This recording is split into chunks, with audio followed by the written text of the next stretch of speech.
actually define what a fan is? Yeah, I think that if you asked 100 scholars that do research on fandom, how do they define fan, you probably get 100 different answers, and they're all a fan of their own answers.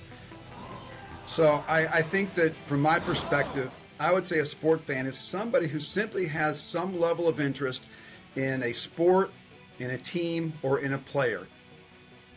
Some fans, what draws their attention would be the colors of the team's jersey or maybe the logo. Others are a fan because they like the stadium or the arena. Others like the coaches or the players or the team or the team's history or the fact that, mom and dad, they follow the team. Anything that, links your interest to that team or sport or player, to me, that works for the definition of fan.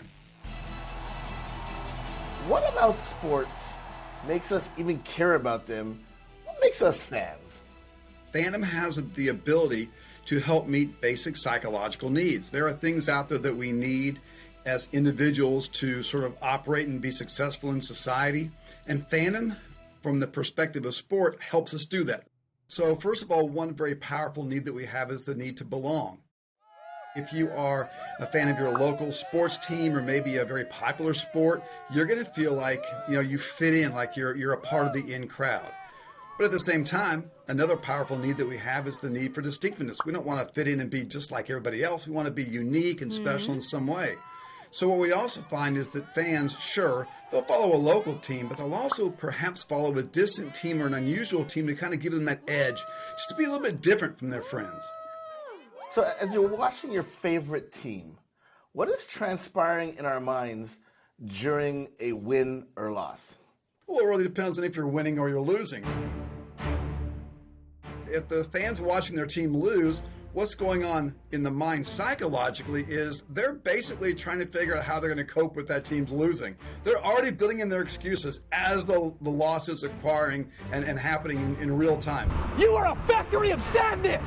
From watching my winning team, I'm already thinking about, okay, how am I going to celebrate, right? Or maybe I'm more of a pessimistic person and I'm thinking, yeah, we've been ahead in the second half before, and I've got a lot of instances in my life when, I was just devastated by a loss after the fact, so I think I'll hold off on celebrating until after that final horn goes. We have our favorite teams, but what this compulsion to sometimes root for the underdog? Following an underdog, it's safer. So if I follow a team that's not supposed to win, and they don't win. In fact, the odds came out the way they were supposed to be, and they lost this game.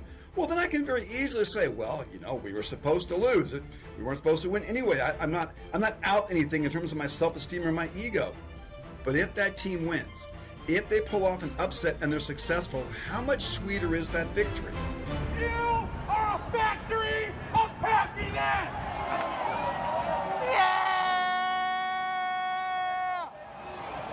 How does a fan or wins and losses impact the community, maybe businesses, economic drivers for society? The individual fan might be surprised at just what the power of sport fandom can be. We talk about the ABCs of psychology: affect, behavior, and cognition, our emotions, our actions, and our thoughts. Sport fandom, it impacts all of those, right? So sure, I like a team and I watch them play, but afterwards, isn't your emotion and your mood changed based on how it went? Of course it is. They've done research that shows that if a local sport team is successful, that's really good news for the local politicians, because if the local sports team is successful, the local fans are happy, and we love the status quo when we're happy. And if the status quo is the local politician, it actually shows that it gives them a couple of bumps in terms of their approval rating. We also know that it can have impacts on their economic development for countries. So they have looked at the success of like World Cup and national soccer and sports teams. It actually can impact the stock markets of those teams. Plus, individually, let's not kid ourselves. If a team suffers a terrible defeat in a championship game, people aren't going out and spending money like they're happy. They're just, staying in bed sad, don't want to go anywhere the next day. But if your team wins, all is right with the world, and so you're probably going to head out and spend a little bit more money than you would have. It has such powerful impacts across the board on what we do that, again, I don't think people usually understand. Ultimately, why is it okay for us to be fans?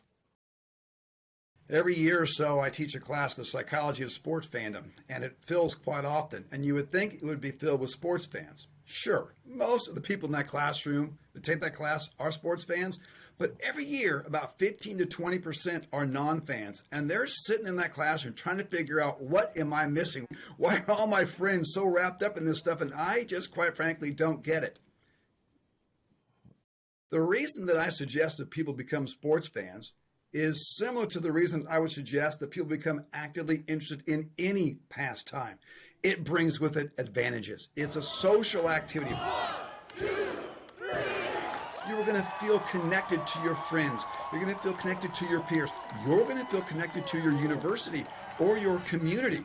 We've studied this so many times with sports fans. If you identify and you care about a local sport team, you have higher self-esteem, you have lower levels of alienation, you have lower levels of loneliness, you feel like you fit in more with your community, your connections are stronger, they're greater. There are clear psychological well-being advantages of caring about the local sport team.